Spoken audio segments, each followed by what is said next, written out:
Yeah, those are messed up, no. Bad news, it's a beat your home, nigga. Yeah. Yeah. Go on, get on that ass real quick one time. 144, bitch.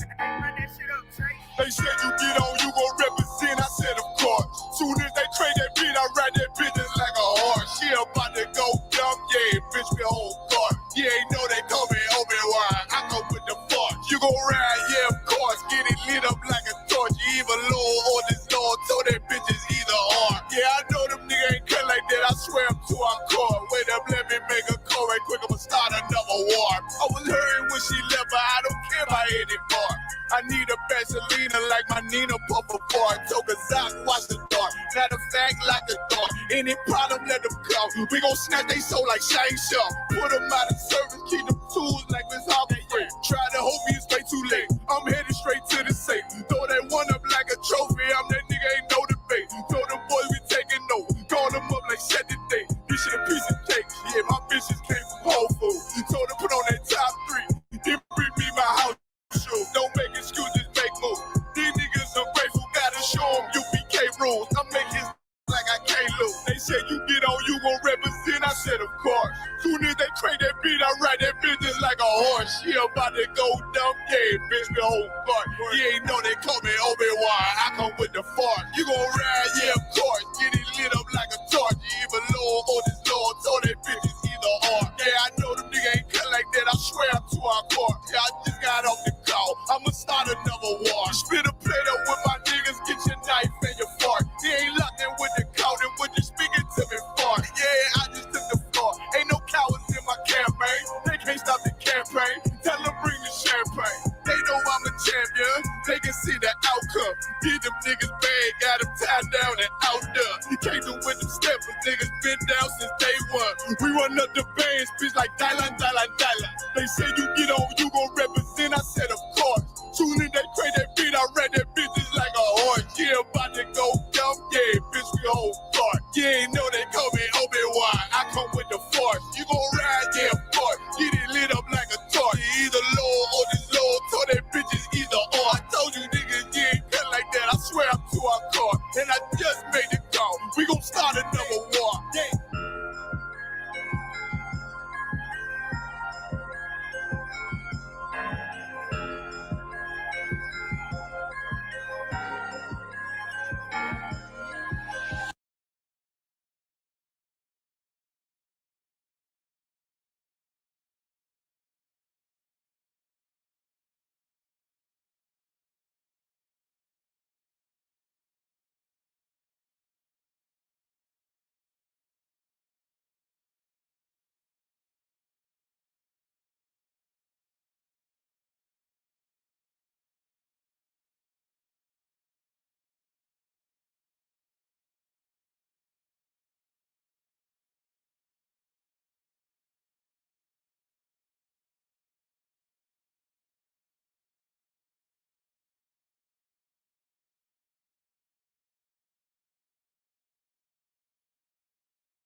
Thank you. There you go.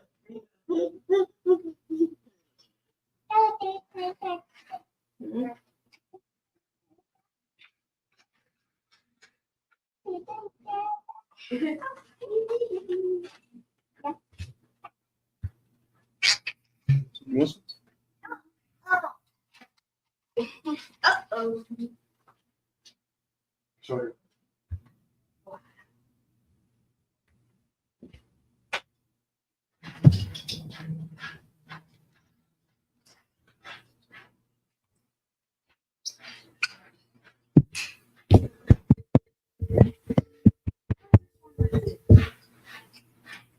you open that or you did?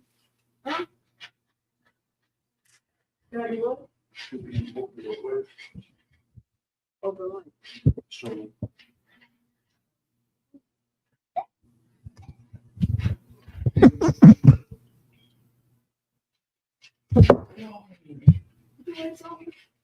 wasted. Oh.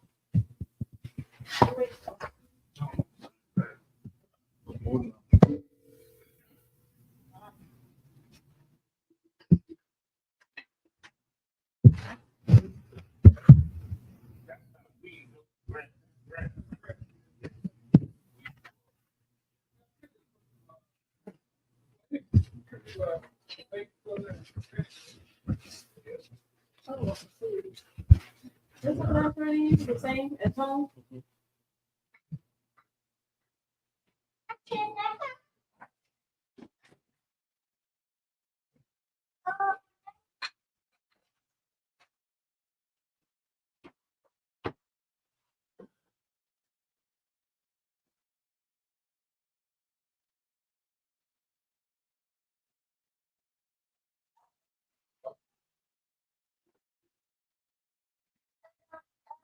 Oh, It's on Spectrum, so. there's a bunch of spectrums.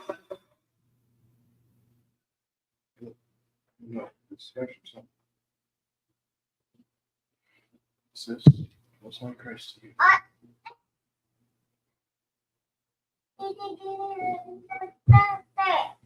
Test 1 2 1 2.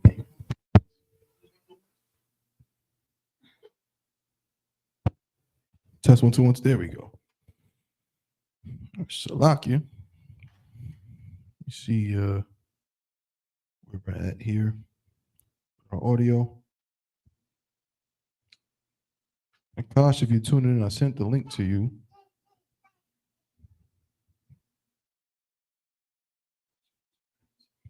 No, that does not sound good at all. Salakia, let me just change some settings. No, that's correct. Let me just turn the volume down just a little bit. Mike, hopefully that, fixes that.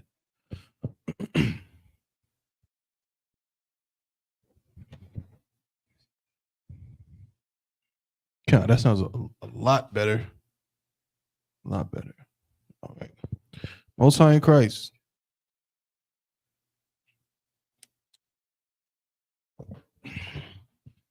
Let's clap it up.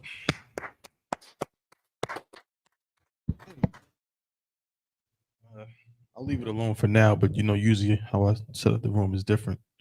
Lashawan Qadash, even though I think we're thinking about moving this somewhere else, but for now, Iraq said something. I actually think he said something about switching it to a different wall, but I cannot remember which one. But I don't know if he said it over there, something. I'm not sure, but he said something about moving this. But I think just because of the spacing, the sisters are really far. That's why usually when I do it, I try to just have everybody here and just split it here because that's very far. But but we'll just make do for today. He was saying something like that, something about moving the TV. It was something to that effect, but I can't remember exactly what it was. But no sweat. We here. You know what I'm saying? Lashawan Qadash class. Isupk Durham. Priest Officer 1001 holding it down. You know what I'm saying? With my brother Officer 500 Yanazar. We're gonna get right into it. We started a little bit late today. Salakia for my tardiness. We're gonna get right into it and expound on what we wasn't here last week, I don't think. I think we was here last week. We had issues with our power last week. But I think previously, that's why on the board, what we was getting into, we were talking about how, again, when reading the Hebrew, we were talking about how having a good understanding of the pronouns and such. Hey, shalom, Makashi, Al Bashim, Yal Shabbat. Yahweh by Hashem, Yahweh Shai Barakatah. God, Most High in Christ. Glad to have you, brother. Appreciate you. Most High in Christ. So we were talking about utilizing or just getting familiar with the pronouns, what we would call prepositions, and possessives. It's like 3 P's: pronouns, prepositions, possessives, pretty much. We were talking about how kind of seeing them, knowing them, helps reading the Hebrew, helps make it easier. And we gave some examples using things like this, where we might see them appear in a sentence, and knowing them, and also again the prepositions as well, just kind of makes it, makes it visualizing it easier. Here's an example we always use. So, I love you.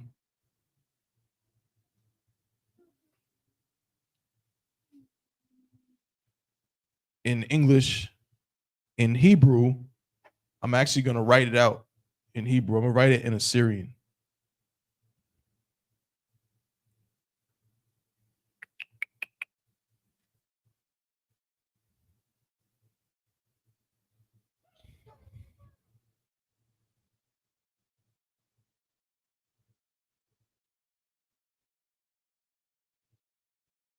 Okay.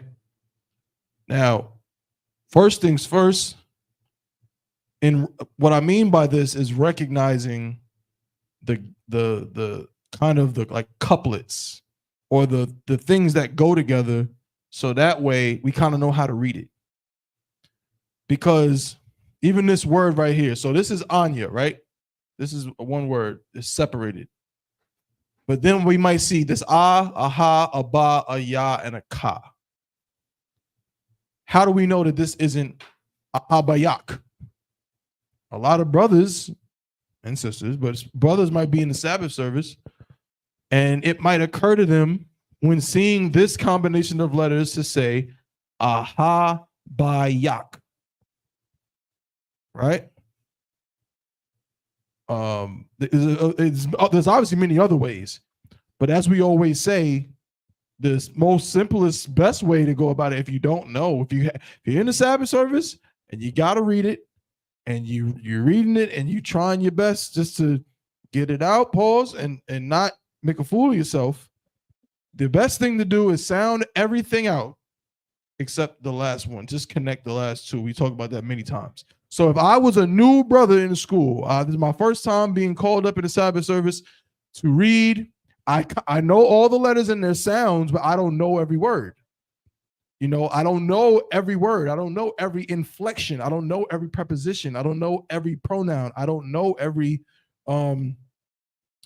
possessive. So when I read it, the best bet for me is probably to say by yak. That's like the safest thing for me to do. Of course, I would be completely wrong, because unbeknownst to me, this, even though it is technically in Hebrew one word, it's more so 2 words for our purposes, or it has 2 parts. I'll say that's the best way to put it. It has 2 parts.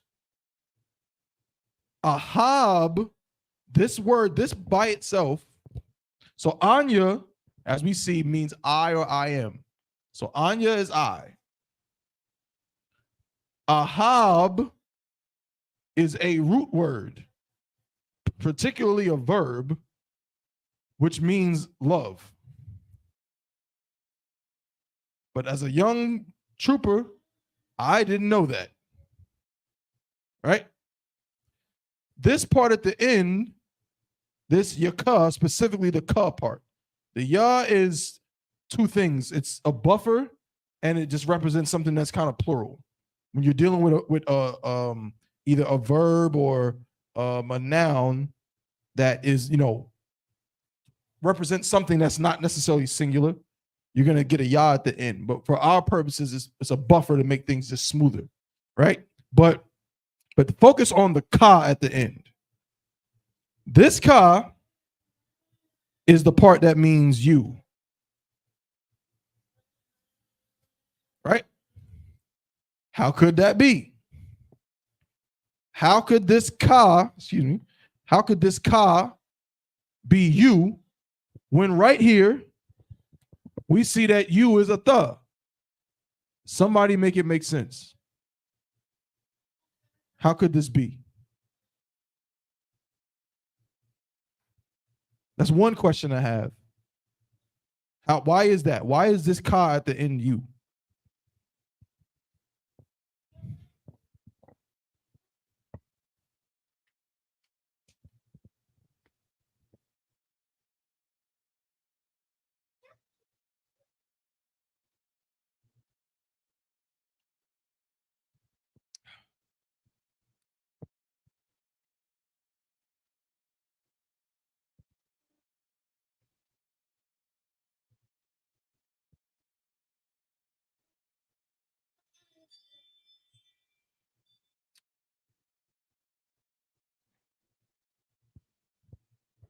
Does anybody remember the conversation we had about, we've been talking about it for a little while now, about object pronouns and subject pronouns, possessives? Remember that conversation? Anybody? So now explain to me why this ka. Now, what is ka usually at the end of a word? Which goes right with our topic. Right now, our topic essentially is filling in the gaps, knowing the stuff around, because you're not going to know every word. That comes with time. I don't know every word. I don't know a lot of words. Like a hob is a word, like means love.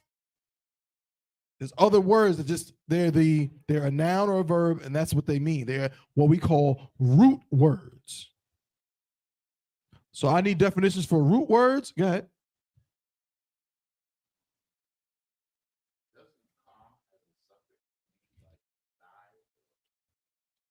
Con, exactly. Con, make sure you get on mic, Yanazar. I got you. But no, you could twab. But con, that's exactly what it means. Right? Yanazar just pointed out this fact, this thing that we know. So ka as a suffix, or what we often call a possessive, right?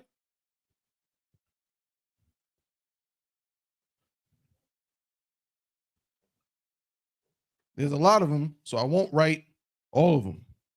But just to give some examples, you again,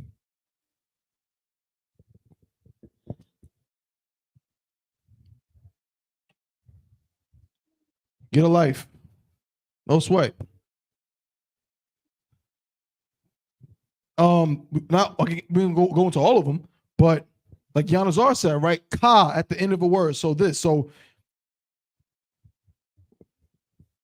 ka, which in Assyrian is this, right?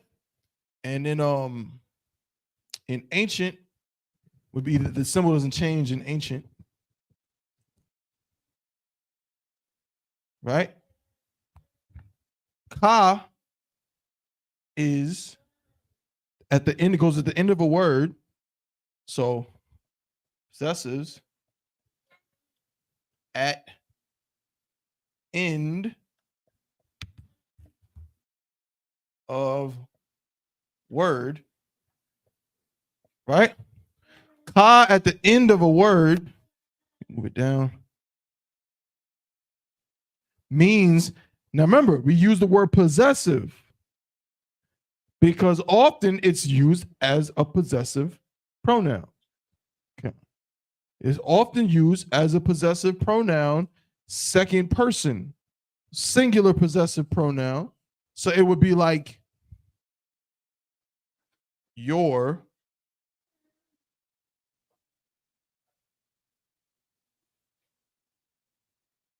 or thine,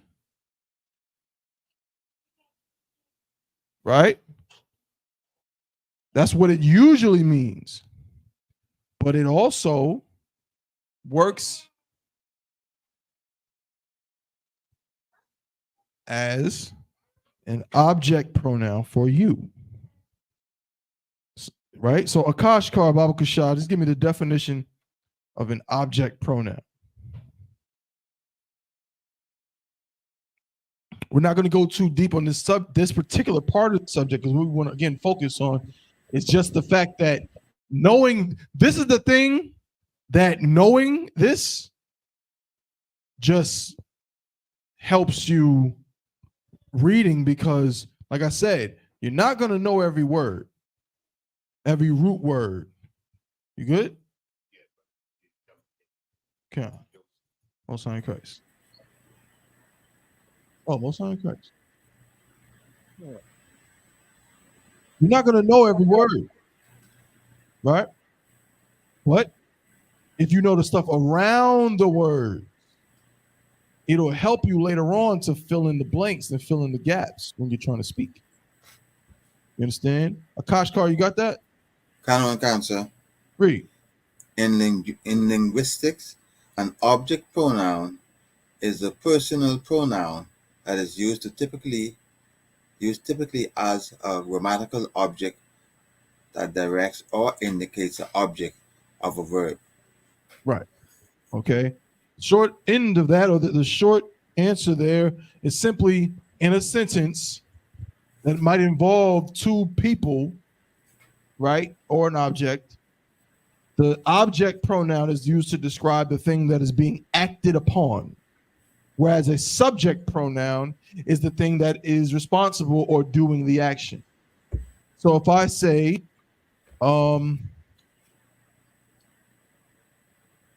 I ran into, give me a name. I ran into somebody. I ran into Joe. Sleepy Joe, right? Ran into Sleepy Joe. Who actually did some work here? I did. I was the one that ran into. Joe is an innocent bystander. Of course, you know, he has dementia anyway. He has no idea what is going on. So of course, he can't be a subject pronoun ever. He's always an object pronoun. But nonetheless, in this sentence, he's definitely an object because he didn't do anything. He just was there. I ran into him. You know, so I'm the subject, and Joe is the object. But they're both, and actually in this case, this is actually not a pronoun. So I don't want to confuse you. This is actually a proper noun.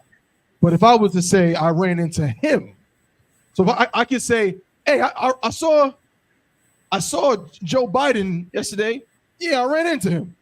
Right? If I say that, now that's where we have two pronouns. Now we're working with two actual pronouns.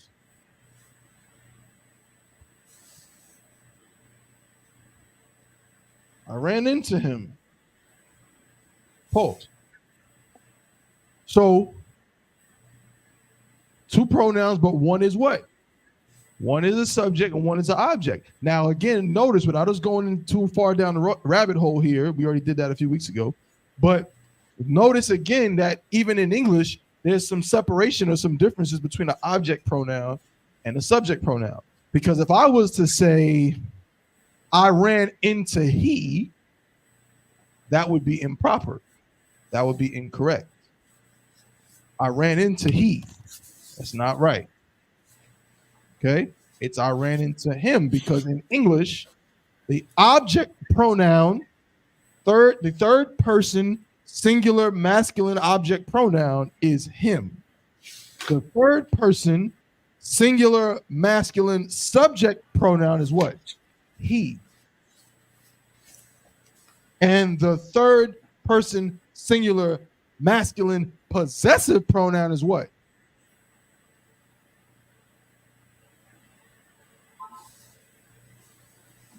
Come on, y'all. We're my grammatical scholars. I've been trying to train y'all. For how long now? I'm going to think again. Third person, singular, masculine, possessive pronoun. Slack is it him? Him, we have it right here, is the third person, singular, masculine, object pronoun. God. Then we just did he is the third person, singular, masculine, subject pronoun. Now I'm asking, what is in English, the third person, singular, masculine, possessive pronoun? Give him a hand. That's the one right there. Damn right. His. Because you wouldn't say, that's him car. That sounds crazy. That's like Bernie Mac, him downstairs, right? That's weird. Like, that's not how you say it. That's he. That's like a foreigner. That's him car. That's he car. No, you used to say that's his car. You know, people who speak, who are used to other languages, in other forms often, do that. Like they'll often kind of get them mixed up. They'll get the different types of pronouns mixed up, right? Like a lot, I used to hear foreigners all the time growing up, and they would say stuff like, instead of saying, "Is that your house?" they would say something like, "That's you house? That's you house?" Right? It's like they're confusing the different pronoun forms. So why are we even going here? Again, just to understand that is why, even though technically in English there's two pronouns, in Hebrew there's an actual pronoun word, root word, and there is a possessive being utilized as a pronoun, which grammatically is called a pronominal, right? It just means that it's, it can be something that can be used as a pronoun. Technically, it's a possessive pronoun, but it can kind of it's versatile. You can use it in different ways. So these possessors, another example would be what? And again, I won't go too far on this topic, but say Yah. Yah, again, at the end of a word. Right? So in Assyrian, it's up here like this. Ancient, it's like this. Yah is usually a possessive pronoun, meaning mine or my.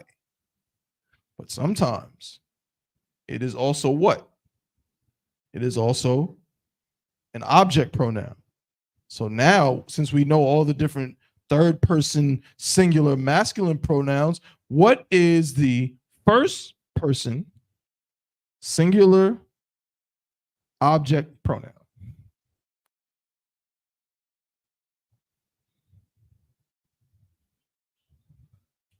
Think about it. It's not on the board, bro. Which I said, so now my question is, I'm talking about Yah. So in Hebrew, but in English, to understand what Yah is, what in English is the first person singular object pronoun? That's it. As I said it's me. So Yah at the end of a word can mean me.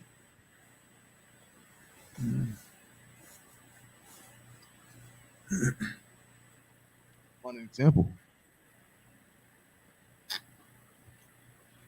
Like I told y'all, I'm gonna start utilizing. Oh, I didn't unplug the chain. Everyone is gonna get a fair shake. Oh.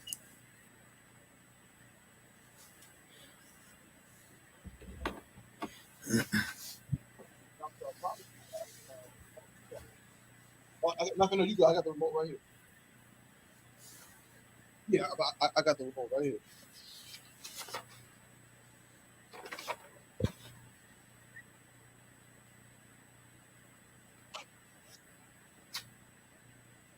Shout out to Sister Sapoyar, who hooked the brothers up with some excellent cognac in the Durham school.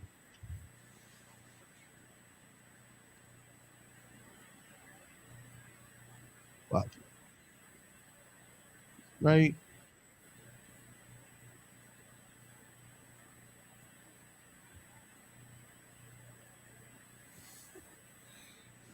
All right. So just bear with me just a moment. Yanazar, while I'm getting this, we didn't do it at the beginning of the class. Go ahead and get me, the one I like in the Apocrypha, and just read that. Slugging? Yeah, the prologue. Come. Just read that real quick. I was going to get this scripture, and I'm going to put it up on the screen for everybody to see and follow along with the logic we got here. This is the prologue, or a portion of it, of the book of Ecclesiasticus,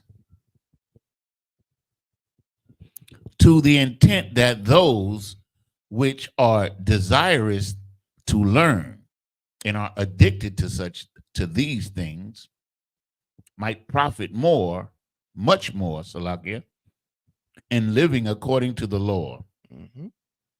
Wherefore, let me entreat you to read it with favor and with attention, and to pardon us wherein we may seem to come short of some words, which we have labored to interpret, right, for the same things. And that's true too. Also, when you see us in this class, right? Like you'll often see us, or see myself, Officer Yanazar, who covers for me often, is always with me with the Lashawan Qadash.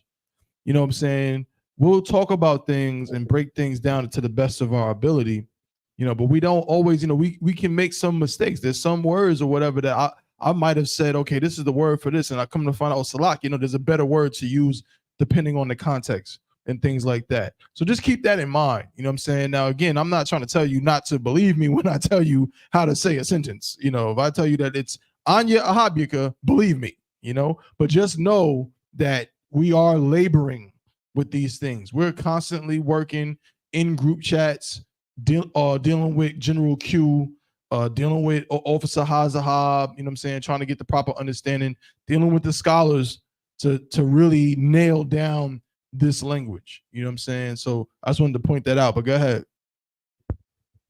For the same things uttered in Hebrew. Right, now this is what he's explaining, why he had to labor to interpret it, and why he's even asking for forgiveness, why he's saying forgive us if we came short of a few words. He's gonna tell you why. He said, for the same things uttered in Hebrew, go ahead. And translated. Right, because that's what he did. He translated it from Hebrew. As we bring up all the time, Yanazar, right? Like what we're reading, the brother speaking, this is not the people who translated it from Greek into English. This brother is talking about when it was translated from what? From Hebrew into Greek, right? Because he's telling you the same things uttered in Hebrew, right? Go ahead.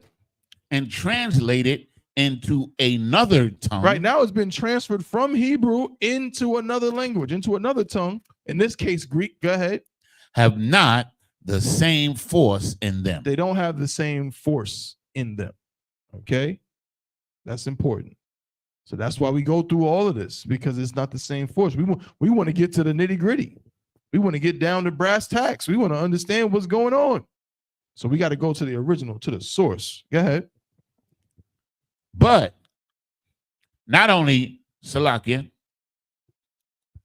not only these things, but the law itself and the prophets and the rest of the books, right, have no small difference when they are spoken in their own language. They have no small difference, meaning it's a big difference from when it's spoken in its own language. The water for that, brother. So keep that in mind always. Why we do this is important. We're trying to get back to our culture. We're trying to get back to it, man. Yeah, it's not always perfect. Everything ain't always going to go the way we want it to go, but we're going to try. We are going to try. Zephaniah 2:1 says, gather yourselves together, O nation not desired. You know what I'm saying? We're going to gather together, man. We're going to bring this nation back. You know what I'm saying? And part of that is having a language of our own. Ain't y'all tired of speaking the oppressor's language? You know what I'm saying? I had a brother, there's a brother down in Eastern Carolina that said, why don't y'all make songs completely in Hebrew? So why? So no one else can have any goddamn idea of what we're talking about. Nobody. No one knows. I'm sitting up here, Lama not, you know what I'm saying? And no one gets it. And it's 10 views on the YouTube, like Yarmark said, 10 views. You know what I mean? So like, I get it, brother, but yeah, we have to address the people. We are in captivity. You know what I'm saying? Our ancestors, you know what I'm saying? Guess what? They did it. Why else are we reading the Apocrypha, our brother, translated into another tongue? Why would that need to be done? I bet there was some fool back then, like, brother, why you even translating the scriptures, man? Leave it in the original language. You don't got to translate it. He's like, brother, these people don't speak Hebrew. Like, they speak Greek. I gotta say, I want them, you know what I mean? Who does it matter if you read the law that says not to be an adulterer if it's written in English? So it's somehow a different effect, or it means less if you read it in English than if you read it in Hebrew. No, that's not what we're trying to say. That's not how this works. What we're saying is that we want to fully understand our culture. So we go back to the original language. But do not commit adultery, right? If I have to tell you that in English, I'm going to tell you that in English. Put down the weed. I'm going to say that in English. So everybody understands, all right? But Most High in Christ. So as I was saying, if you look on the board right here, so I got this sentence, I love you, Anya, Ahabika. See, Anya is a pronoun, right? So root pronoun. And we just talked about how in Hebrew, the ka at the end of a word, as you can see right here, it's a little cut off, Salakia. Just a little bit. Boom. The ka right there, the end of a word, is a possessive, which usually means yours, your, thine, thy, and so on, right? Something belonging to you. Thy God, your power, thy name. So thy name, when you look, is shamka. The root word is shum, the root noun, shum. You throw a ka at the end of it. Now it's your name, thy name, right? Shamka. Now we're talking about yah at the end of a word, because ka, we found out at the end, that's why it's here, it's you, because it's used as an object pronoun. Now the yah at the end of a word, which has the same function as ka, but it's what? Now it's first person. Ka is third person masculine. Sorry, ka is second person. Yah is first person. So ka is your, thine, thy, so on. Yah at the end of a word in a possessive sense is what? My, mine. So if I want to say my name, I'll say what? Shum Yah. Right? If I want to say my house, what's the word for house? Bayath. Come. I'll say Bayathia, my house. Right? I want to say your house, I'll say what? Bayathka. Okay? But we also found out that Yah at the end of a word can be used as what? As an object pronoun, as in me. All right? And we're going to get a quick example. So direct your attention, class, to this page right here from our favorite website, blueletterbible.org, right? We use often. Right? So this in the English, and this is what I want to get the young brothers to understand. When you are in the Sabbath service, do not just sit here and look at this. Don't do that. Look at this first. Trust me when I tell you. You never know what's in here that will kind of help you. You know what I mean? There'll be little tidbits of like, okay, wait a minute. And showing Exodus 20:6. Before what? Now the teacher is teaching. Again, Yanazar knows exactly what I'm talking about. That brother, I did the Sabbath service last week. You know what I'm saying? We do it in the Durham school, right? The brother might be teaching, right? So Mahayar might be up there. Yeah, man. You understand? And that's so heavy because he breaking it down. And now I'm a reader. I'm about to get into the Hebrew. Don't just read the Hebrew. Don't just think about, you got to read the Hebrew anyway, but think about this English, because there's clues in the English. And showing mercy unto thousands of them that love me and keep my commandments. Wait a minute. Okay, there's an end at the beginning. It may not be in the Hebrew, but there is an end in the English here. There's the word mercy. There's the word thousands. If I know some numbers, I might know what the word thousands is, right? Of them that I love. Wait a minute. Officer Tabawan was saying something about love in Lashawan Qadash class the other day. He said love is ahab. The root word for love is ahab. Okay, let me keep that in mind. It says, wait a minute, it says love me. Love me. Wait a minute. He said that I love you is ahabka. Because something about possessives can become object pronouns. So ka, which usually would be like yours, your name, can become you.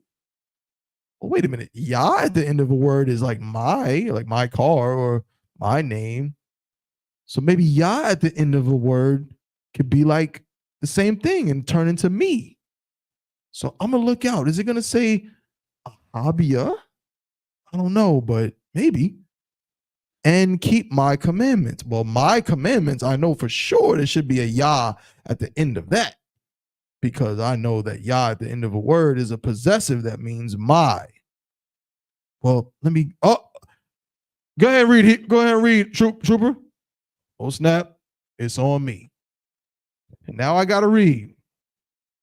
And what I tell you to help you too.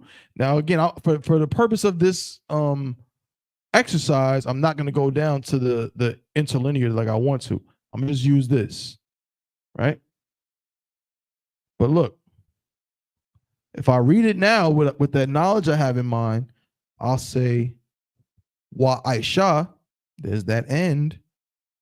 That was at the beginning of the English part, right? Kasad, La Alapium. Wait a minute. I kind of know that word too. What other word comes from that word alap? Alawap.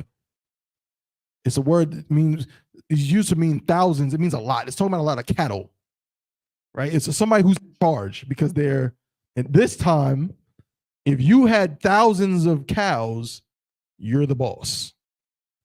Period. Shoot. Even in 2020, honestly, in 2024, if you got some cows, you're doing all right. Akashkar, where you at? Go on, sir, right here. Akashkar, help me out, brother. How many cows do you have, Akashkar? Currently, I only have 3, sir. Akashkar is rolling. I'm gonna say he rolling in the dough, but I'm just saying Akashkar is he's doing fine, and Akashkar has 3 cows, 3 of them. He of course has a bunch of other crops and other animals and all of that. But the point is the metaphor. Alap means cow, right? So alawap, and the reason why again the relationship between cow and the number of thousands and so on, again, and why we say alawap as general, because even now in 2024, if a person owned 1,000 cows, he's in charge. Don't ask no question. Don't wonder nothing. That's the man right there. 1,000 cattle. Oh, he got it. Okay, so that's where that comes from. That word thousand is related to the word we use for general, which is alawap. Okay, but it says la alapium, thousands, right? La ahabia. Get rid of these marks. La ahabia. Y'all see that on the screen? Oh no, yeah, y'all should be able to see it. Come on. La ahabia. Isn't ahab the root word? And we learned that ya at the end of the word means what? Means mine, my, or it can also mean me. Okay? So that's what's happening here. It's exactly what we said. It's exactly what we learned. Okay? That Yah at the end of that word means me. It's right here. And I'm going to show you another way in a second. That love me. Right? And then it goes on to say, Wa la shamarya matazawathia. How do I know that that's how it's supposed to be pronounced again? Because if I go down, I'll just show you the list first. Salaki, bear with me. Matazawa, right there. See? The root is matazawa, but it is, what's the word? Conjugated. Matazawathya. To be my commandments. Right? And here we have, see, look at this. Here's what I didn't even expect, but I did pronounce it correctly. It just seemed, see, that also happens too over time. Certain things will just kind of sound right to you. So now me being somebody that, kind of reads it, has to read the Hebrew a little bit more. I often will, when I see a Yah at the end of a word, automatically, my mind goes to that it's probably a possessive or something like that. But check it out. The root word here is shamar, for keep. Right? So we use that word shamar, right? Make sure, Salaki, Giannis, make sure the outside light is on, Baba Kusha. We use that word shamar, right? To mean protect, watch, and so on. But it also means to keep something. So that so when it says keep my commandments here, it's not just talking about keep them in a book on the shelf. You know what I'm saying? It's talking about, protect them, honor them. Okay. But yeah, so because we read that English, and I'm going to show you another way to do it too that can be very helpful when you're using the Blue Letter Bible, right? Don't ever do this. Don't use this. I used to when I was young and didn't know anything. This is what you want to use. This is somewhat of a new feature. I think they implemented it like maybe 2 years ago, something like that. This is what you want to use. Forward, interlinear. I repeat, this is what you want to use. Forward, interlinear. It says forward or FWD inline. Use this one. Why? Because it's actually going to show you. It's going to, first of all, it's going to be in the same order as the scripture in Hebrew. See? Wa Aisha, Kasad, La Alapium. Wa Aisha, Kasad, La Alapium. That's number one. Then number two, the beauty of it is going to show you, it's going to actually separate a lot of times the inflections. Again, look at this word right here that we just used. I told you in the beginning of class, ahab is a root word. This is literally showing you that this part here, la ahabia, is comprised of ahab as a root word, but there's a what? There's a preposition and a possessive, right? La at the beginning of a word, what does that mean? It doesn't mean, it means two, right? It means two or four. So in the English, they translated it as of them, but it really is meaning, the better way to put it would be like for them, and showing mercy unto thousands for them that love me. You know what I'm saying? Or to them that love me. Either way, of them is not wrong either per se. It's just not quite putting the point across as better than those other words. But it still matches up with what we know. But la ahabia, of them that love me. You get what I'm saying? So as we look through, let's look through this one sentence, this one verse.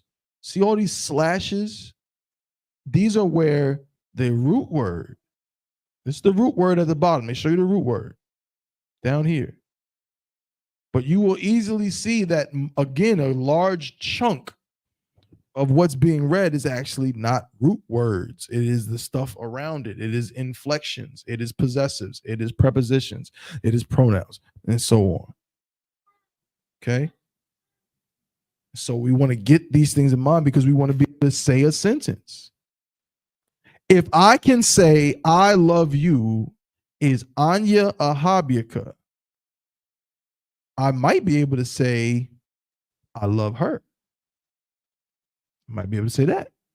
A sister could say I love him. You know what I'm saying? We can say how would we say if I'm gonna go back to the board. If I love you is Anya Ahabika, how would we say we love you? Y'all ever seen Home Alone? We love you. I'm just playing. How would we say we love you?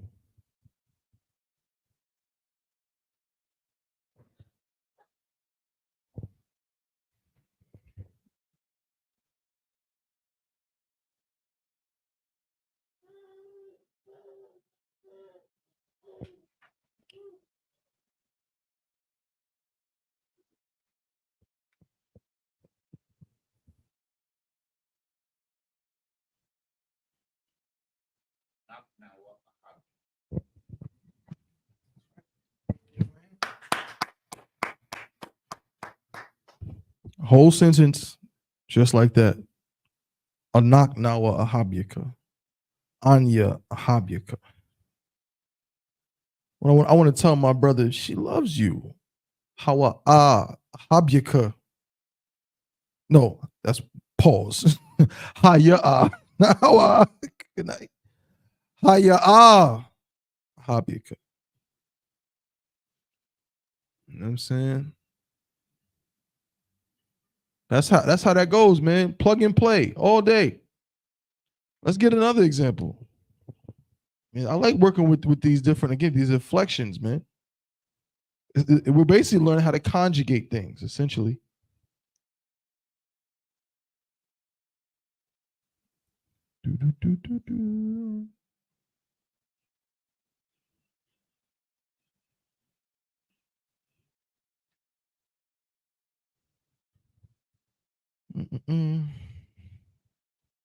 Bear with me.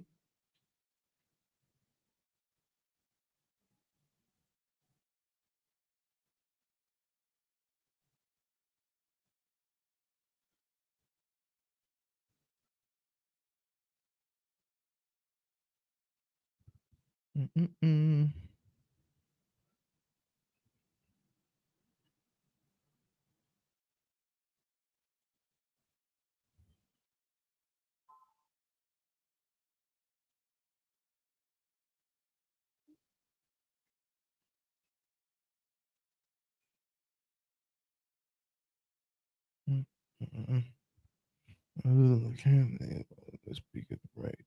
Nope, not that one. Bear with me.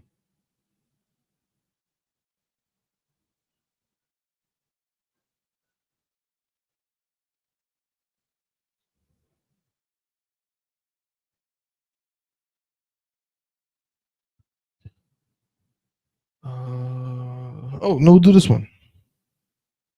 This is good.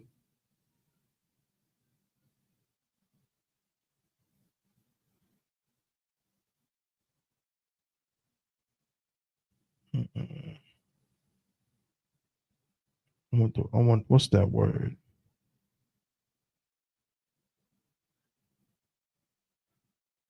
This might be the one I'm looking for.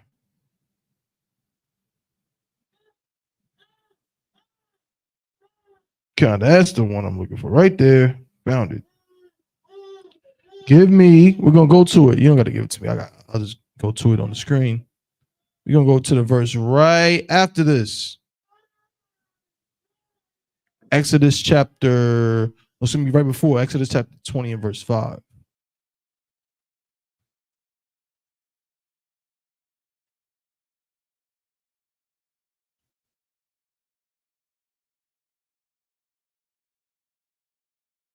All right. Exodus chapter 20, verse 5. Same thing. You're in the Sabbath service. Read some of that English. Thou shalt not bow down thyself to them, nor serve them. For I, the Lord thy God, am a jealous God. So I know there's gonna be some Yahweh up in there. I think probably gonna be the word for power up in there. You know what I'm saying? Which would be Alahayim up in there, visiting the iniquity of the fathers. I know the word for fathers is Exodus 20 and 5. Word for fathers is Abba. But fathers here were probably, again, we talked about this before in class. You can't really technically have more than one father. So it's more of a what Officer Hazahab, it's like a categorization, right? So fathers there would probably be something like, if it's Abba, it'd probably be like Abath or something like that to show you that it's a categorization. Upon the children, there's probably gonna be like Ban something, or Banya, Banyam, one of the two, unto the third and fourth generation of them that hate me. Something is going to say Yah at the end of that. To being hate me. I don't know the root word for hate at the moment, but I'm reading it, and I would imagine there's gonna be a Yah at the end to mean me. Again, in this sentence being a object pronoun. All right. So let's see. Actually, Yanazar, Baba Kushak, could you read it in the Hebrew? If you don't got it, there's no sweat. I can, yeah, the water.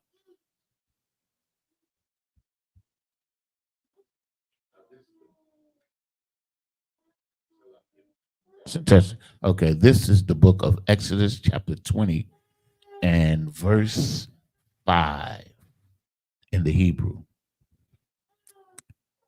La'ah Tasha Shatha Kawa Laham Wala'ah Fa'ibadam Kaya Anakia Yahweh Alahayaka Allah Kwana'ah Paquad Iwan Abath Al Banyam Al Shalashim wa Al Shalashim Al Rabbaayim La Shanaaya.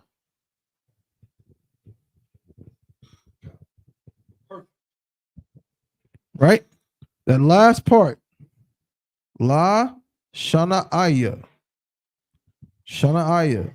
If we look at it, Nazar, if we look at it, we will see right here. There it is. La. The same way it said of them that love me. Here we have of them that hate me. The root word for hate is Shana'ah. So you take the La, which is 2 or 4, Shana'ah, and the Yah at the end is now me. Right? To hate me. Right? Or something, or for that hate me. So again, these inflections are super, super, super important for that purpose. So like, bear with me 1 second.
God, Most High in Christ. So there we go. Understanding these inflections again makes it everything that much easier. That much easier. Because when we run into them, again, it'll stop us from saying something like La Shanai or something like that, which again is possible. It just would be wrong. So knowing these things just helps to prevent that. All right. So Lakia. He's gonna get some more examples.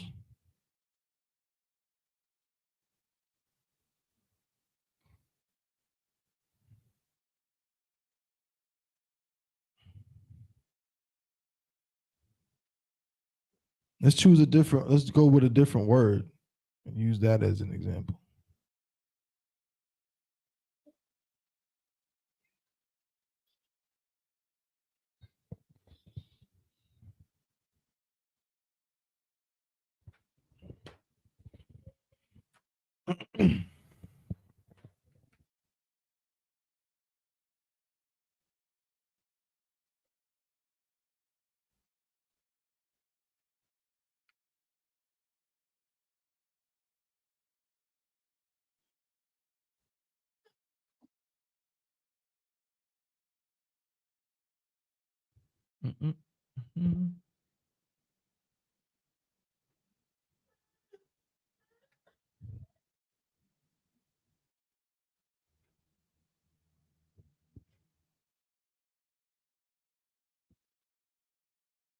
All right, come on.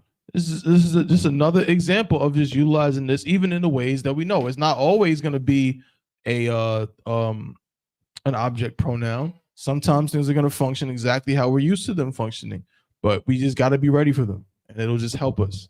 All right, these are the things that what I'm trying to simply do is get the system in place first. Right, there's certain things you're gonna need, again, the root words and to know more vocabulary and stuff. But knowing the things that will never change, that will be in every sentence. There's going to be possessives in every sentence. There's going to be pronouns in every sentence. There's going to be prepositions in every sentence. So getting those down pat will be very, you know what I'm saying, essential. All right. So we're going to go now to Deuteronomy 15 and 17.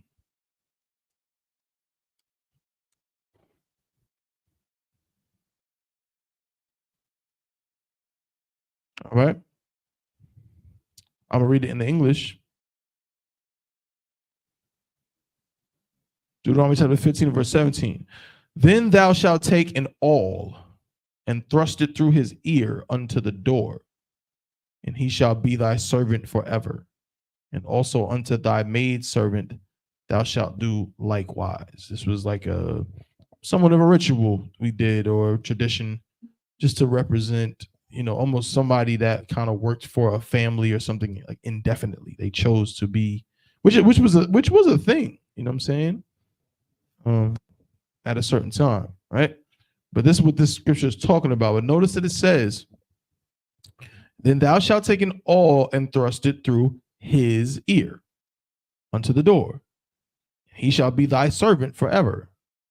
And also unto thy maidservant thou shalt do likewise. If we were just to break this down in terms of, again, pronouns, possessives, and so on, there's a lot. There's a thou. There's a his. Unto. There's a thy. And another thy. Another thou. And a he. And so on. So we should see a few things in this sentence when we go ahead and read it. We're going to actually just scroll on down to our forward interlinear and make it easier for ourselves. This is what I read from. So all you brothers, again, if you're reading, this will help you because it puts everything right there. Everything. See, if you just read from this, you don't have the English in front of you, right, to know what the part you're reading is representing. You don't have the breakdown of the root words and the inflections in front of you, right? This you're just reading it, which is good, and you probably should practice with this. But if you read this is just super helpful, right? It's now you know what to put emphasis on. And so la kokath, ha maratazai, wa nathatha, right, and so on, right? But check it out. So now if we read it in the Hebrew, again, we see our root words right here, but we see the conjugations and inflections here. Wa la kwakath, ath, ha maratazai, wa na thatha, right? Then here we go. Ba azanwa. Ba azanwa. The root word is azun. Azun is the root word for ear. Okay? So ba at the beginning of a word means in or on. So the ba here literally means in. Okay? Azun is ear, and wa at the end of a word is what? It is the third person masculine possessive for his, which we discussed before as well. So if you want to say his name, you would say Sham Wa. His house, Bayath Wa, and so on.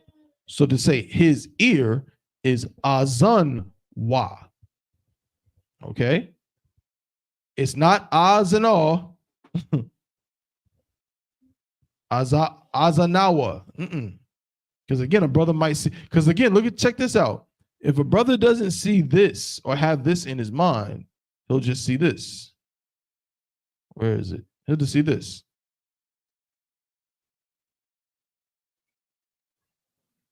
And if, again, like we said before, he might be like, oh, Officer Tabawan said the safest bet is to just pronounce every letter. Ba, a, za, na, wa. That is your safest bet. And you should do that if you don't know, but that's not correct. It's ba, azun, wa. Azun, wa. For his, right? We read on. Again, it's more inflection. See, every time you see a slash, that's an inflection. Excuse me, not infection. Good night.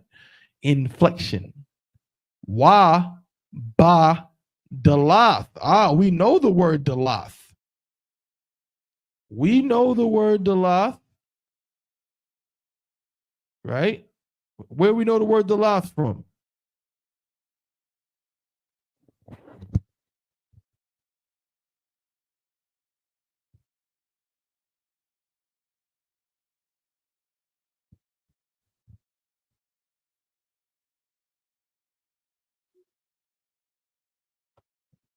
Remembers, where do we know the word dalath from?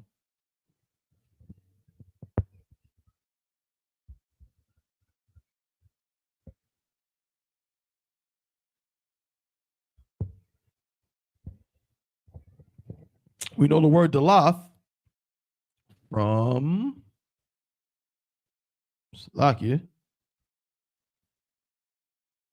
from this. Let's see, we get rid of this. Back up. Boom.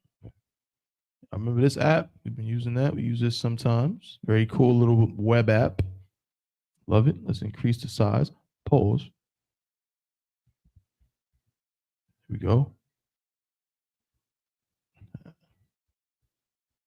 Better than that. Focus.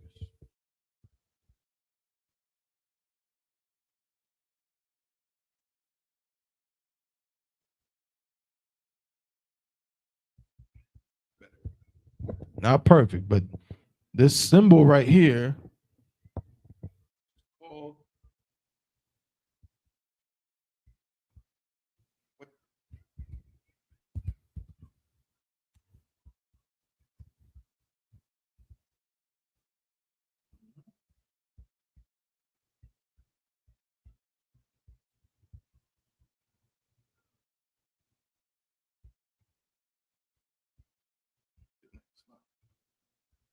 But yeah, it's called a dalath, right? It's the symbol within the ancient Hebrew, that means door.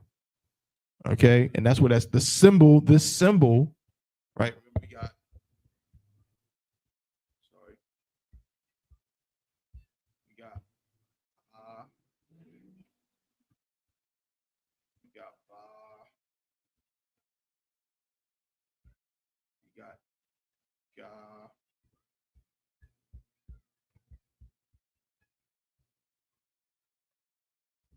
Right. Abba Gada. Again, I'm using the regular like keep trackpad, so it's not perfect, but I'm your brother, so forgive me. But yeah, Abba Gada. This is the Dalath, which means a door. Okay, so that's what we know it from. It represents a tent, the door of a tent. All right, so we got a tent.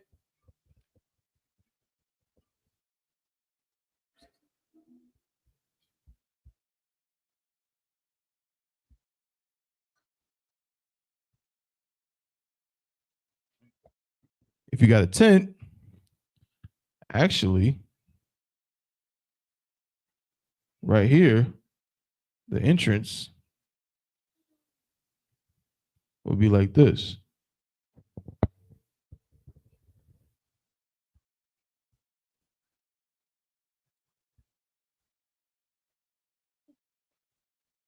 That's not a bad tent. I'm trying to tell you. It's not a bad tent. We gonna even put some green grass. Right, go that green grass when you go in the tent, right? Beautiful. But yeah, so this part right here, the opening or the door of the tent is where you get the word dalath comes from. Okay. And if I find out anyone is laughing at my illustrations, this is going to be an issue. Immediate counsel, get ready. All right. So now going back to the blue letter.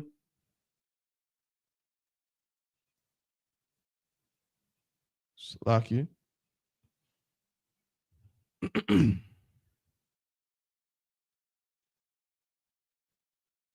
Right. Unto, that's where the dalath, right? Wa, ba, dalath, which means and in the door, indoor. Wa, haya, right? Laka, which is really to you. Ibad, see right there, this is a straight root word. Ibad, which means servant. I will which means forever. So if you ever hear I will in a sentence, in a name or something, it means forever. It means continually. Wa'ap. Here we go again. La madathka. La amath, not madath, it's like la amathka. The root word for maid servant is amah, which is very similar to mother, interestingly enough. Amah. That's kind of funny now that you think about it. Sisters always be like, I ain't nobody maid. But yet the word is actually literally comes from the word for mother. But that's neither here nor there. La amathka. Thy maidservant is really like to maidservant of yours. La amathka. All right, then we go on. The Aisha, which is like a future tense. Aisha means to do, right? To say will do is the Aisha. Khan, right? That's the end of the sentence. But there we go, man. Knowing those inflections will just aid in everything. It'll make everything much, much, much, much, much, much, much simpler. All right. Okay. Moving right along. Let me see something real quick. Do we got the scriptures for the Sabbath service for tomorrow?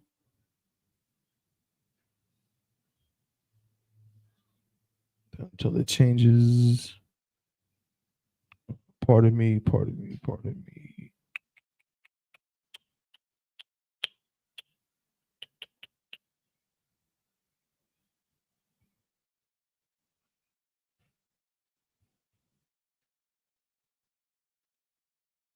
Where we at? Okay, here we go. I got it. Tomorrow is what?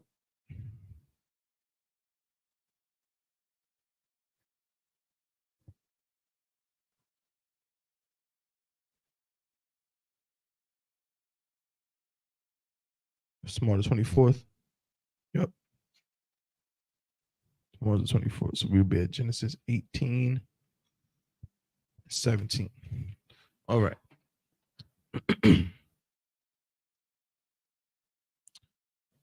So for the Sabbath service tomorrow, all the schools in the ISUPK will be in the same spot.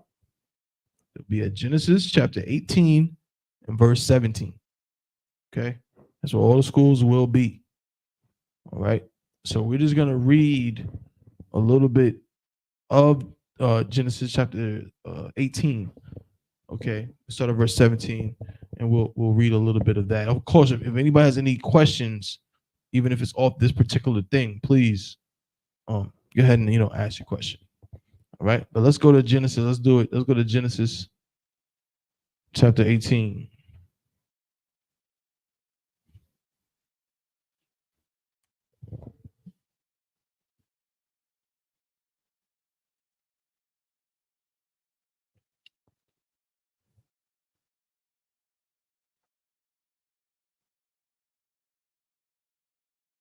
Right.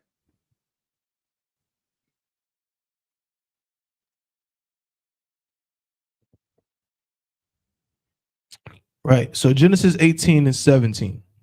Now, usually, of course, when we're in the Sabbath service, we read the English second. We read the Hebrew first. All right. But like I said, all you brothers reading in the Sabbath service, get in the habit of before you sit down and start reading that Hebrew, if you can get a quick glance at that English, it will help. All right. So we see 18 and 17 says, and the Lord said, shall I hide from Abraham that thing which I do? So I already know there should be a Yahweh in there. And usually when it says, and somebody said, is a Waya Amar in there, which is like, and he said, and then it'll say the name. So the sentence might even begin, Waya Amar Yahweh. And he said, Yahweh, and then the sentence he said, right? Shall I hide from Abraham? So there's going to be an Abraham in there. That thing which I do, to do, again, might here be Aisha, So we'll see. Let's see if some of those words that we're thinking of are already there. Let's read it. Why Yahweh Amar, so it doesn't say why Yah Amar, it says, and the Lord, or and Yahweh Amar, which is said, right?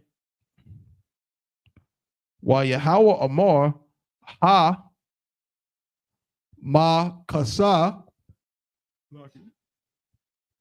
Anya, there it is, that Anya, right? Ma Abraham, Ashar, Anya, Aisha. So we were right about a few things, right? So, and the Lord said, this ha here is, I guess it says interrogative, so somehow it must be forming a question. That's interesting. I got to ask Officer Hazahab about that. Anya, we know that's I. We got that. Ma Abraham. Ma is also a preposition at the beginning of a word. Ma means from or of. Right? Ma Abraham. Ashar. Anya. Aisha. The thing I do. All right. So there we go. We read that. Go to verse 18. By this time, if we're reading the Sabbath service, after we didn't read them prayers, we're not going to have a chance to read through all of these in English. So now we're just going to have to just start reading the Hebrew. So from here, if you're not using Blue Letter, if you're not using something digital, you're just going to be reading. And you just want to just focus on them letters. Like I said, the worst thing you can do is just sound it out. So even if I was reading this, right? If I was reading this right here without the interlinear, See, when I look at that first word, this is why it's so important to kind of just keep a mental note of what you're talking about, what you've been talking about. You know what I'm saying? Where are we at in the scriptures? I know that I just saw Abraham in the last verse. So Abraham is involved here. He's being spoken to or spoken of. So when I see a Abba, a Ra, a Ha, and a Ma, I'm not going to say Abarham. I'm not, even though Abarham might be a word. Hum at the end of a word is a possessive. Hum at the end of the word means like their house, right? But I'm not going to say Abarham because I know I just said Abraham in the past sentence. So it's probably likely that his name is being mentioned again. Right? So I'm going to say Wa, Abraham, Salakia.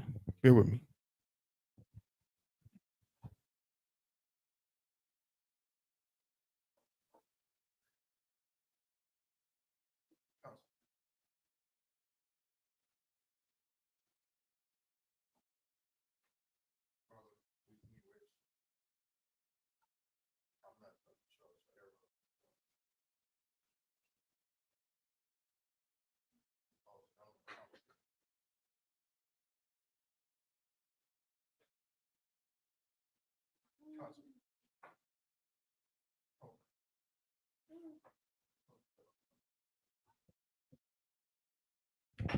Okay. Right? So Wa Abraham, right? Back to the interlinear. Hayawa, Yahaya. Another thing, y'all be careful with that. Y'all, you in the Sabbath service, you're moving too fast. You're gonna think it says Yahweh. It doesn't. That's Yahaya. Lagoya, right? Not Gawai. That word is Goya. It's also related to the word Goyim. It's Go and the Ya at the end, like nation. Okay. Slakia. Got a wall. Wa Itazawum. Wa. Now here we have an interesting one. Because if I wasn't paying attention, I might have said Wa Nabarakawa. Or I might have said, I probably would have said Nabarakawa. I probably would have said something like that. But the proper thing is actually Wa Nabarakwa. Nabarakwa. Because see, look at your root word. Your root word is Barak. So you want to say Barak. So that way, think of this thing. If that needs to be heard, right? For somebody who's you're talking, they need to hear that word, that root word, so they know what you're talking about. So why not Barakwa, right? Shall be blessed. Then it says Bawa in him. Now look at that. That's another thing that happens too. Sometimes you don't even need a root word. Don't even need one. You can just take a preposition and a possessive, slap them together, and get a part of a sentence. So literally, ba at the beginning of a sentence means what? In. And wa at the end of a sentence means what?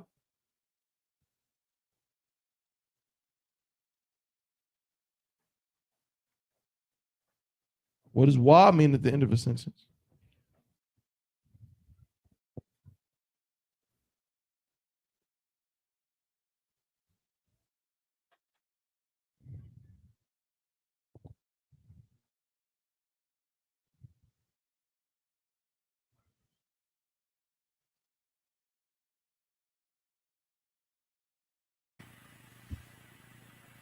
Salakia, sir. Huh. He or him, eh? Right. Wa at the end can mean him. Not he so much, but it certainly can mean him. Because as we said before, the possessives can also be used as object pronouns. Remember, we gave an example where we might say something like, I ran into him. Okay. That's what's happening here. This why is the same why that you would use at the end of a word to say something like his wife, his car. Let me show you what I mean.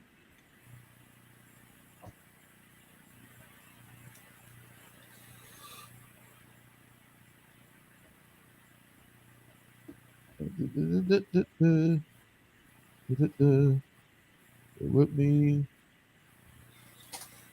Here we go. I'm gonna just switch over real quick so y'all can see what I mean. Genesis 12.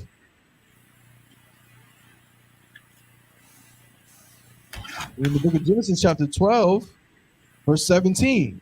And the Lord plagued Pharaoh and his house with great plagues because of Sarai. It's like an Abram's wife. We go down to the fourth interlinear and read it in Hebrew. We will see, right? Wa, Yanagai, Yahweh, Ath, Parai, Gayim, Gedalium, Wa'ath, Bayathwa, his house. Bayath is the root word. Bayath means house. Why at the end of a word is just a general third person masculine, either possessive pronoun or an object pronoun. A pronoun. It's both. His house.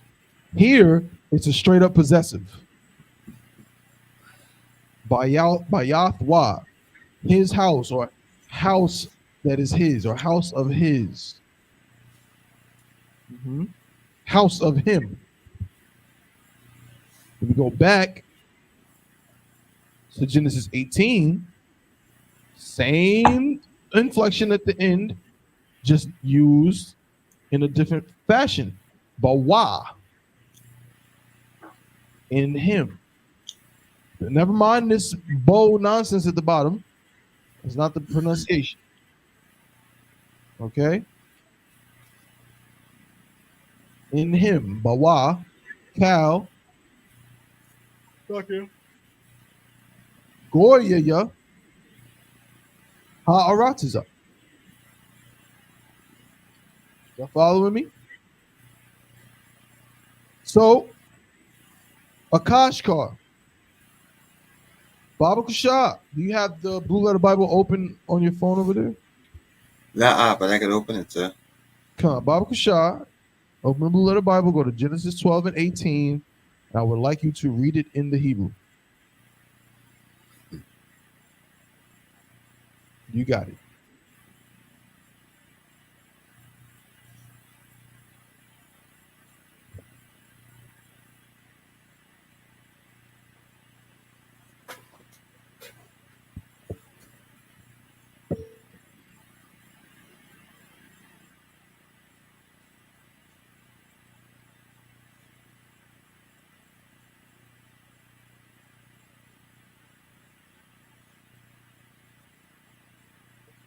Genesis 2 and 18, sir. Genesis 12 and 18. Genesis 12 and 18.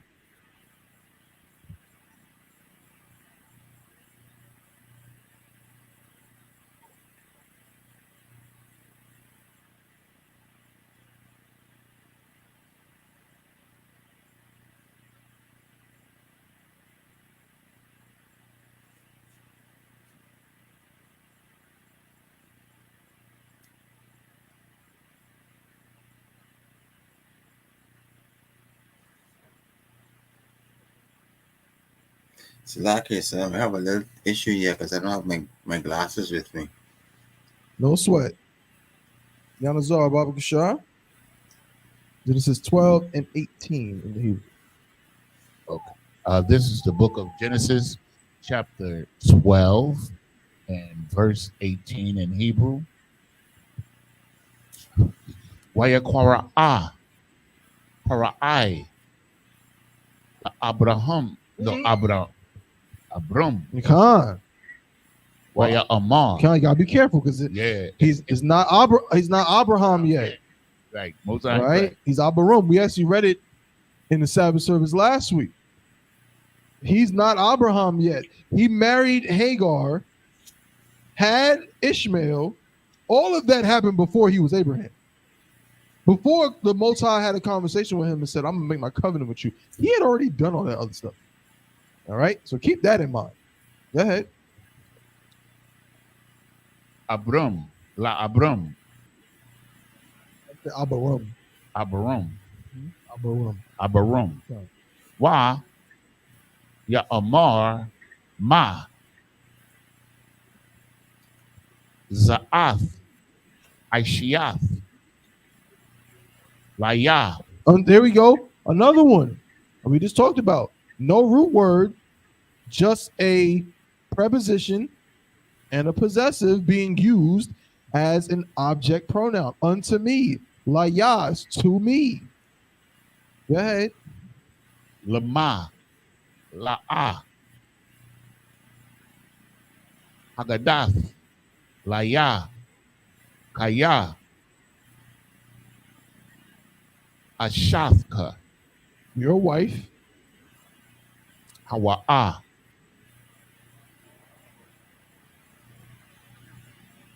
It's in verse 18. That's it. You know what I'm saying? But yeah, again, those inflections will be super, super, super, super important.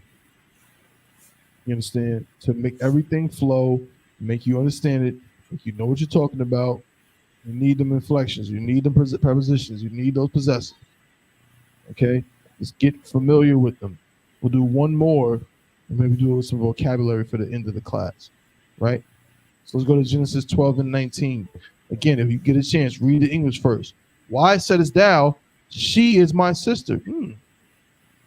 She is my sister. So now I know that early in the Old Testament, Hawa'a was used as both he and she. So it probably doesn't say Haya'a. It probably says Hawa'a. But we know sister is what? Akwath, right? So we should expect to see an Akwath in there somewhere. You know what I'm saying? Word taking her to my wife. Our wife should be like Asha or something like Ashath, something like that. Now, therefore, behold, thy wife. So we're expecting an Ashath, Ashathka, or something like that. Take her, and go thy way. Again, another like possessive. Should be a ka at the end of that. So there's a few things we're already like looking for when we read it in the Hebrew. I'll go ahead and read it. All right. Lama. That's an interesting thing. I believe lama, remember, la at the beginning of a word means like 2 or 4. So, and ma, if I'm not mistaken, is also the word for like what? You know what I'm saying? So lama means why, because it's like saying for what? Like for what reason? For what? So lama, Amartha, there's thou. Interesting. If there's probably a past tense or a future tense thing, right? Here we go. Akathia. So the y got dropped here. It's Akwath, but here it became Akathia, my sister. I gotta ask, how about that? Hawa'a, wa Akwak, Atha, because that ha at the end means her, right? But saying Atha is weird and awkward, so it would be Atha, right? But prolonged. Laya again to me. La Asha, there we go. We knew Asha was in there for wife somewhere, to wife. Wa Aitha, Hana, behold. Hana, of course, we know is where we get the ha from. The ha is a symbol representing like a hand, kind of saying behold, like look. Ashathka, didn't we say that? Didn't we say that was probably going to pop up? Asha turns into Ashath with a ka at the end, meaning thy wife. Kwak, wa, Laka. Walaka. And go thy way. Well, no, that might be walak. See? It goes both ways. Paul, Salakia. See, in my mind, I said laka because I'm thinking, okay, maybe it's like, a ka at the end for your way. But I don't know because it says the root word here is yalak. See there? They even got the transliteration right. Man, let's hear the devil.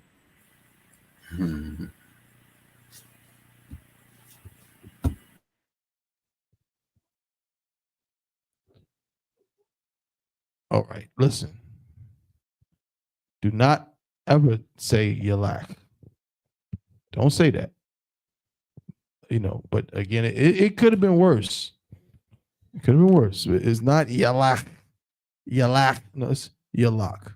And that's actually a ka. At the end of the word. That's not even a ha. That's a ka. So it's yalak. All right. Yalak, a primitive root to walk, causively to carry, again, away, bear, bring, carry, come, away, depart, flow, and so on. So it's being used here. This whole time, Salakia, pardon me. Let's share the other screen.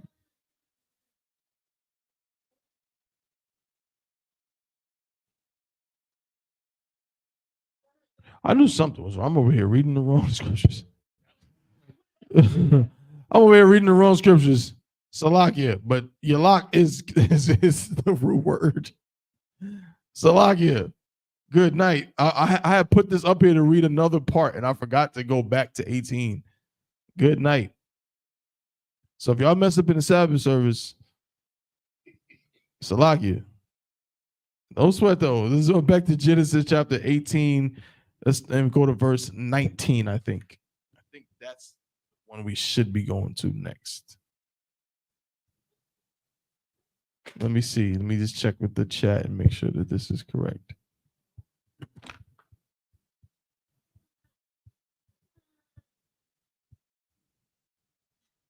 Yeah. So yeah, Genesis 18 and 19. Salakia. Let's go there. Baba Kushah, Yanazar, read that. 18 and 19. No, take your time. Take your time.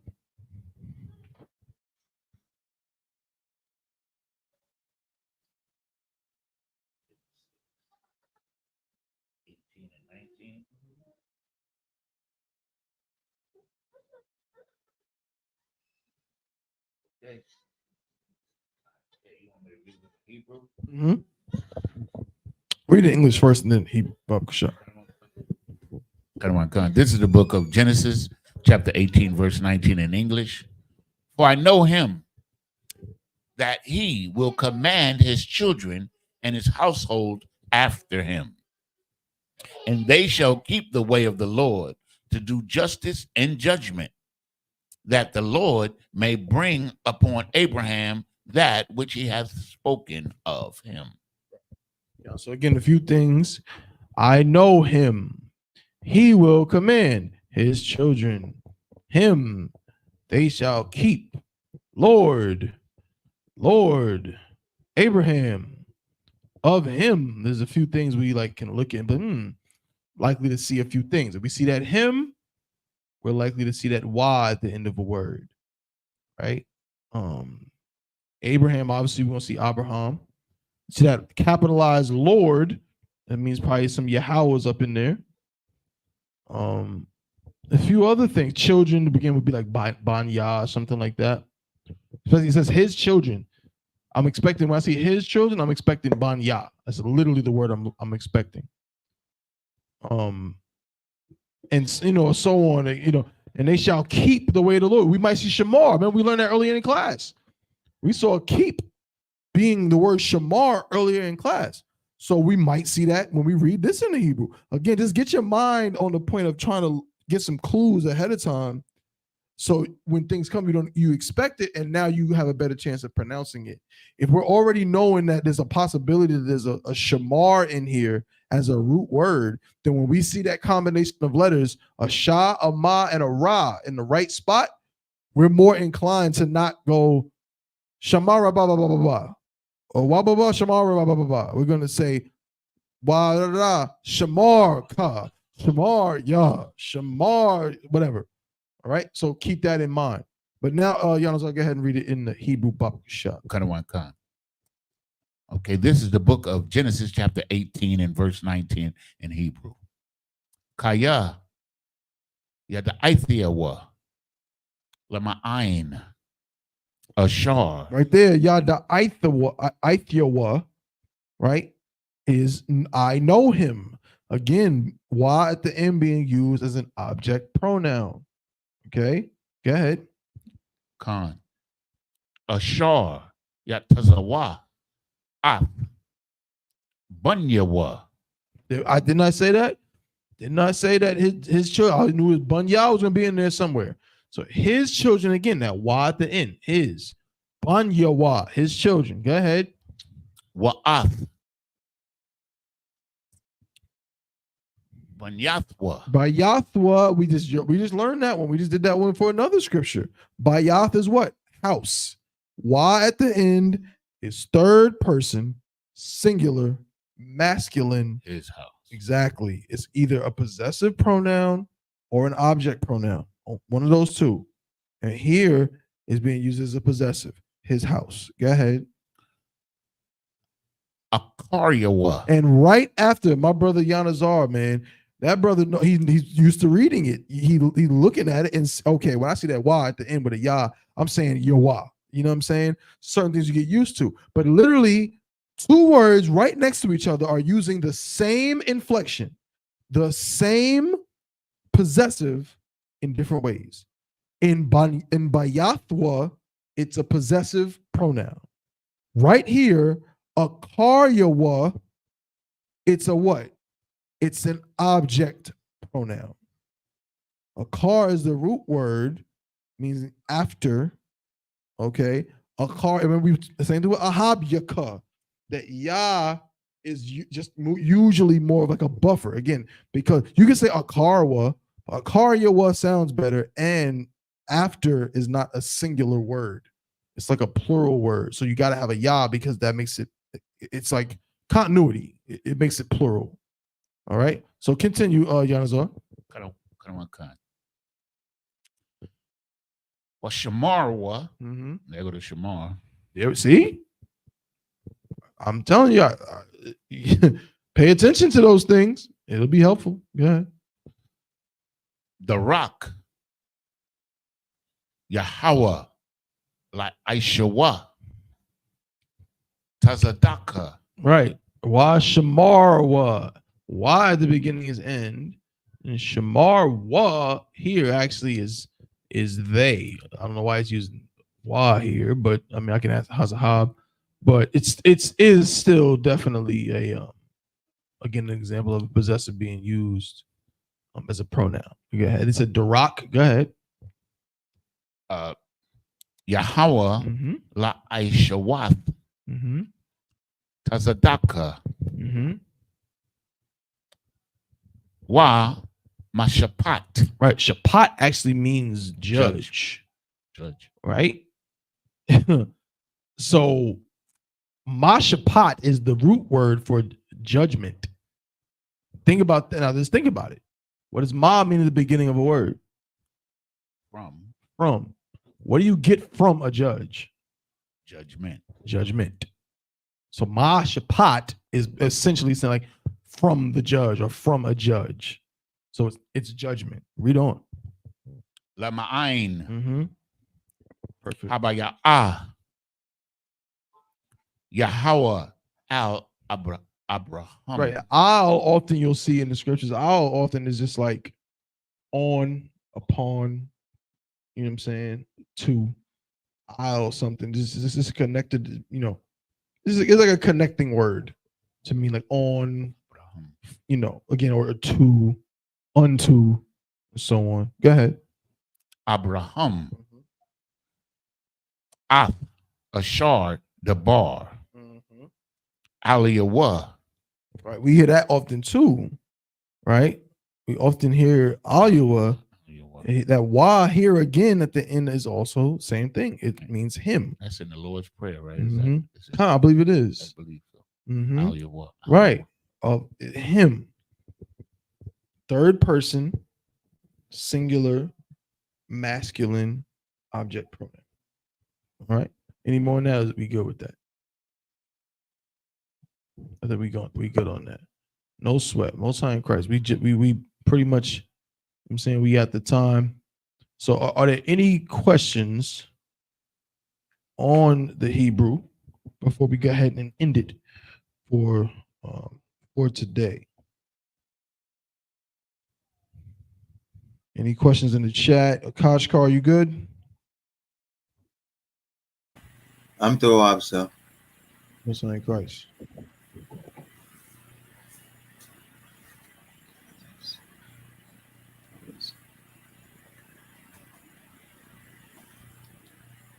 Now, bear with me just 1 second. I don't think they.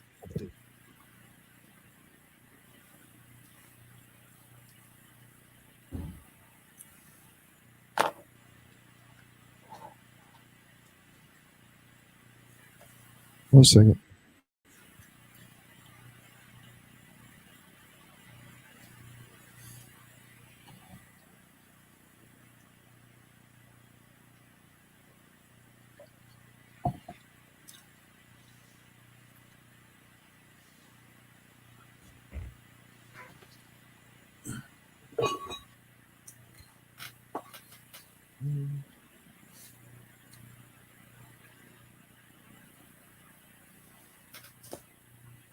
One second. Oh.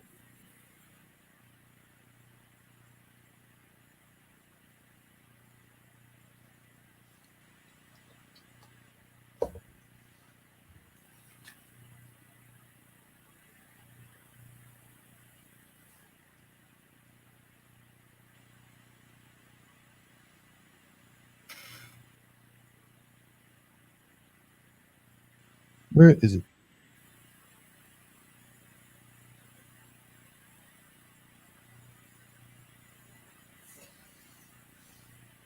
No sweat.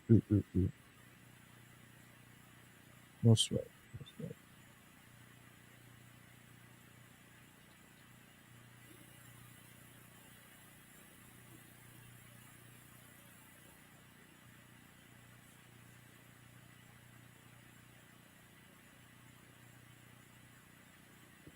No sweat. So if there's no questions, Yanazo Yitwa, on sign Christ. With that, next week we're gonna be at the cookout next week. Yeah, we're gonna be at the cookout next week. So you will not see us here in Durham.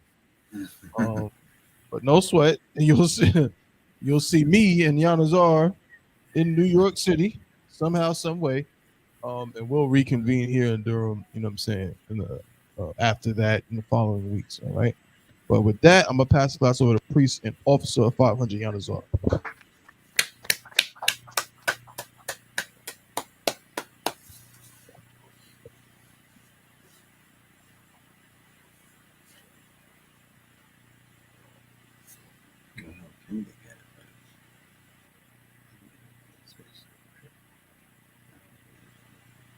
Kashkar, can you hear me? Come on, sir. Hey, shalom, brother. I ain't seen you for a minute, man. Y'all about Shalom, shalom. All right. Hey, shalom to everybody, and we're grateful that you tuned in. Security announcement. We are the ISUPK. Started out of 1 West, 125th Street, Harlem, New York, under Commandant Junior Yohana. New rules for brothers and sisters. When a new brother or a sister comes into the school, they are off limits for 6 months. They are to be saluted only. They are here to shed themselves of the world. After 6 months, if a brother or a sister has an interest in a particular person, he or she must get permission from the head to speak to a brother or sister. There's another 6 months in which the brother or sister will court each other. After this 6-month period, the brother or sister will get permission from the head to marry. Tithes, which is a commandment. You can find this in Numbers 18 and 21 And Malachi chapter 3, verses 8 through 10 means 10th in the Hebrew and is pronounced ma'ashara. 10% of every penny of any increase the Lord gives you, you give to the treasury department or teacher. Priest fund, Salakia. Free will offering for priests, not mandatory, whatsoever amount you would like to give. Upcoming holy convocation, which is the memorial of the blowing of the trumpets, I think is Wednesday the 2nd. October the 2nd. Wednesday, October the 2nd. Remind Akim and Akwatium to check on social media such as isupk.com, Facebook, Twitter, YouTube, and so on for ISUPK events and materials. If a brother wants to be a trooper in the school, then he needs to start wearing all black, which includes black boots, shirt, pants, headband, or scarf. With that, I imagine, men of Israel, men of Israel, we give one courtesy salute to the teacher. Men of Israel, imagine Shabbat, imagine Barak, Yahweh Bahashem, Yahweh Shai, Barakatah, Yajamatah, Yajamatah. Men of Israel, we turn and face the sisters. We give the sisters one courtesy salute. Sister, imagine. Men of Israel, imagine Shabbat, imagine Barak, Yahweh Shema Alatha Bashema Shai. Yajamatah. Class dismissed.